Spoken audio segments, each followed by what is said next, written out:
Welcome folks, Happy New Year. Over the years I've done a few different what's in my bags, but I don't know that I ever showed you everything that I have. I thought I'd do a new one for 2023, but rather than just being a laundry list of the gear I have, I thought I'd run through and show you honestly everything that I pretty much own and how it gets used. Having moved to New York 5 or 6 years ago, then moved to Hong Kong a couple of years ago, on each of those moves, I did actually downsize my equipment. As I was leaving the US, I sold a bunch of equipment to KH Camera. This is not a sponsored video, by the way, but it helped me get rid of stuff that I wasn't using. So whilst what I have is still a lot, it does pretty much get used. But let's see as we go through if I identify some things that I no longer need. Little guessing game, I had a look, and if we include everything, I think there's about 8 or 9 camera bodies and about 19 lenses, with a few more on the way. Can you guess what there's definitely going to be in this list and how many bodies and lenses is in your collection? Leave me a comment below. Let's do bodies first. So, you know, I'm Mr. Z9, whatever you'd like to call it. I have a pair of these. I couldn't even tell you, but the stills one has hundreds of thousands of frames on it. Fortunately, it has no mechanical shutter, so no shutter count to worry about. I got both of them on Christmas Eve, I think it was, the year it was released, 2020. So these are just over, is that right, or 2021? I can't even remember. Anyway, they're used pretty much daily. We've created courses, images, so much with these guys. They've paid for themselves several times over. There's no way that they're going to be leaving the collection. They're just absolute workhorses. We've used them all around the world and they're fantastic. I also have a Z7 II. I've had this one, again, I don't know, pretty much since it came out. I did own a pair of them and a Z6, but I sold the second one and the Z6 before getting the Z9s because that's a backup stills camera for me, and then occasionally when we want a second angle we can nicely match Z9 to Z7 footage as well. Of course the Z9 has so much more capability. The ProRes out of this is just the most beautiful thing that we ever film with. If you are in the Z system, then feel free to check out my Nikon setup guide. Takes you through all the bodies, not just the high-end ones, everything, and how to get the most out of it.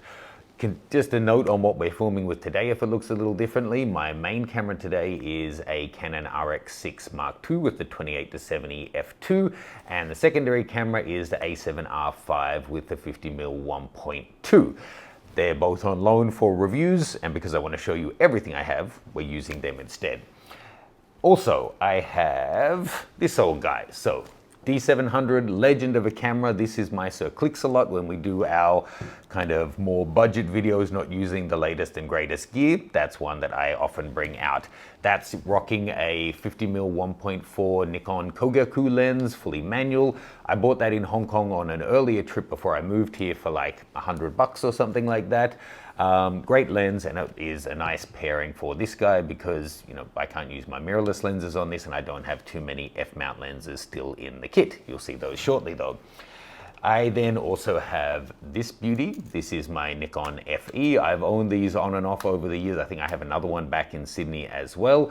Bought this one from KH Camera, used it for some videos. I absolutely love it. Great, great, great camera. Then Hasselblad X2D 100C. Like a lot of you, I was on a waiting list for months to be able to get this one. Finally bought it from Panda Camera, unfortunately after my personal trip to Japan, but this is mainly a personal camera. It absolutely will get use in the studio and that kind of thing, and for street photography as well. You'll definitely see it on the channel. I also have my Hasselblad expert setup guide that you can check out if you're in the X1D, X2D system to get the most out of these cameras. Then these don't really count as cameras, I guess, but they're regularly used, so I thought I'd include them. GoPro, which seems to get replaced every 4 to 6 months when I lose one. I don't think I confessed to you yet, Ernest. I dropped it the other day and the back screen is all smashed now. And a little Sony RX camera. Great image quality, a little bit, actually very difficult kind of controlling all the settings through the tiny interface on this one. In good light, then they're both working great. In okay light, then the Sony really shines in terms of image quality, but then with all of the weather sealing and just the point play reliability of the GoPro and the fact that it's actually 5K, so we have a bit of room to crop, it has some advantages. Then, one that probably you won't have guessed is on my list of camera bodies is this guy. Now, I have to confess, this is one that was sent out for us to get into live streaming. We haven't really gotten into it yet. It's on the list for 2023. This is the 12K Blackmagic camera. Absolute monster, PL mount. We've got a lens on loan for it as well, but I'm not going to show that one because it's not my lens. But you will see this one in action very soon, I hope, as we get into doing more live stuff in some cool new formats. So that is pretty much the bodies. And yes, the film camera and the D700 don't get weekly use or even monthly use, but for the YouTube side of things, they're really handy to have in the kit to have a good quality film camera, and to have an older F-mount camera as well is nice. Let's do lenses. Actually, let's quickly do flashes, get them out of the way. I have dozens of flashes, but they're mostly manual ones that I use to teach my workshops. By the way, they're going to be kicking back into gear really soon. Check out macgranger.com/workshops. I'm going to be running a workshop in New York, likely in late February. I'm also hoping to do some smaller group workshops and private tuition in LA in March, April. We've got a tour to Kyrgyzstan also coming in August, so details and all of that at the website. But for ones that I regularly use, the SB800 I've had, I don't know, maybe a decade, still going super strong. I have the new one, the SB5000, with all of the latest features to go hand in hand with the Z9. I also have the Telephoto A1. I'll be honest, I think overall I prefer the Nikon one, but I got it because I wanted to try it out. And to be honest, I got the price wrong when I was looking at them. One nice thing, the Hasselblad actually uses Nikon flashes, so that all blends together and I don't need two different systems. Nice, huh? Lenses. Should we start from the big ones or the small ones? Maybe smaller, a little bit less predictable. So this is a 44 Helios.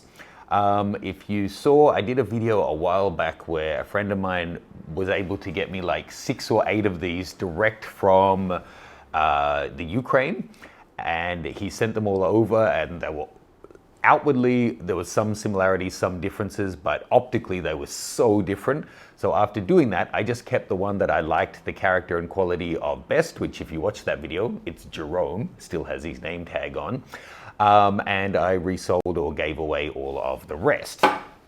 Then we have this little guy. This is an MS Optics f1.0 50mm lens.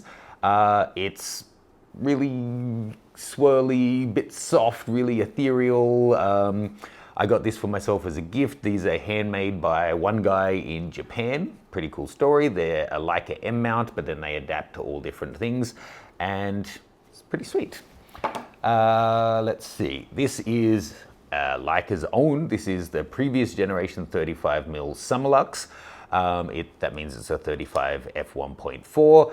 Small, light, compact, and a really nice pairing for the Hasselblad. I've currently got this on the Novaflex Leica M to Hasselblad XCD adapter, which means it doesn't give absolutely perfect coverage, but it brings it in roughly to being like a 28mm 1.2 or something like that, with vignetting that then needs to be cleaned up, but a really nice combo for that. I don't have a Leica camera anymore, but I still have 2 M-mount lenses. Then let's get into slightly bigger lenses. This is also an M-mount lens. This is a 50-0.95 TT Artisan. Again, mainly used for videos. It's currently on an adapter to use for Fuji GFX. 24-70 Z mount f4. The 51.8. These are still in the smaller realm of things. 85mm 1.8. 14-30 f4 for Z mount. Stepping back to F mount, this is the 105 f2. 2.5 P lens that I just love. I've done videos on this before. When I got it, I think I only paid $60 or $80 for it. Can adapt this again to the baby medium format, and it gives quite good coverage. Next level up. This is another F-mount lens. This is my, well, look at the size difference. 105 f1.4e lens versus the 2.5 P lens. On the FTC adapter, this works brilliantly well on the new Z cameras with the adapter, especially the Z9, and there's just nothing like it in the Z range yet, so I absolutely love this lens. Glad to still have it in the kit, and it does still regularly get used. Probably our most used lens for video, and one of my most used lenses for stills, the 24-70 2.8S lens for Nikon Z. Absolute bread and butter. If I broke that today, I would buy it this afternoon so we had a new one to shoot with tomorrow. This actually isn't mine, so I'll put it off to one side, but this is the 105 f2.8 macro lens for Z. Nikon Hong Kong loaned this one to me for a project I'm working on at the moment, but it's one that I'm considering, so we'll just put it in the maybe pile. This is an 85 1.8 Viltrox lens. If you haven't seen, I did a video comparing the Nikon to the Viltrox. There's more variation than you might just think in terms of size, weight, price, and image quality. And I don't even remember. I guess they sent this out for me to be able to test, and I haven't returned it. So we still have that. So far out of the lenses, this is probably one that I could, part with without a problem. And I have to say, I've been using the 24-70, 70-200, and 50 so much, I actually rarely use the 85 1.8. So if I needed to choose another one to part with from the kit, it would probably be the Nikon one. Then the 50 1.2, this gets so much use, I would put this just a hair behind the 24-70 in terms of how quickly I would replace it if necessary. Then we have this chonk, which I always get hung up on being so huge, but actually it's just a little bit longer, but once zoomed out, actually shorter than the Nikon 24-70. This is a 35-75 for Hasselblad. It is a variable aperture. It's a 3.5 to 4.5, but it's the only zoom lens that they have for the XCD system. And it's optically spectacular. If the slower aperture is good for you, then at like all the points, 35, 45, 50, 55s, all the way through, it's just a hair behind prime quality. Fantastic. Having said that, when I get to future lenses, I'll tell you what I have in store for the X system for myself. Bigger lenses. The 70-200, again, I've used pretty much all of the 70-200s of the past 15 or 20 years from Nikon. This is absolutely the best. The 100-400, I use it less, but for sports where there's a lot of moving around and for wildlife, super handy. I think pretty great value. The 500 PF, just look at the size of this. It's like barely any longer than the 100-400. And again, if you're actually zooming it out, much shorter than it. Yes, it's a 5.6, so that's a downside, but it's so small, so light, so hand-holdable. It's just a dream. And again, with the FTC, it just performs as well or even better with something like a Z9 than it did using a flagship DSLR. Then the one that you all know will never leave my bag is the 200 f2. It's kind of a two-handed lift. It's such a beast. This is as heavy as the new 400 2.8 with a teleconverter, despite being about physically half the volume. It's got so much metal in there. It still has something really optically special about it. To be honest, it probably gets used less than once a month, but I'm always trying to find opportunities to use it because optically, I think it's still my favorite lens, even after having owned it for a decade or so. Now, 3 lenses that I have on my wish list at the moment. Let's see how they pan out. For the XCD system, I'm looking at the new 55mm V lens and the 90mm lens. Not so interested in the 38 because my 35 Leica fills that role. And for wide angle, autofocus is less of an issue for me. And then I'm really tempted by the 400 2.8 TC lens for birds, wildlife, Some sports, definitely 400 and 560 are a good length, but with the tours coming back online, having a really long lens like of that quality in the kit with the TC could be much more easily justified than it was in the last few years where I wasn't able to travel so much.